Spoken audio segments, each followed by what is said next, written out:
Hello everyone, how are you doing? This is MD Tech here with another quick tutorial. In today's tutorial, I'm going to show you how to change the formula update frequency on your Google Docs spreadsheet.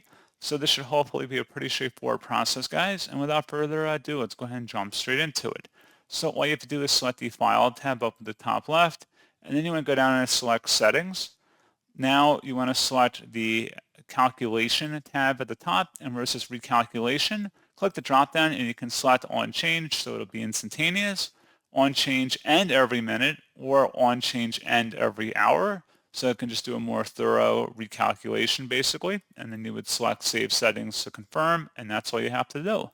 So pretty straightforward process, guys. And as always, thank you for watching. I do hope that was able to help you out, and I do look forward to catching you all in the next tutorial.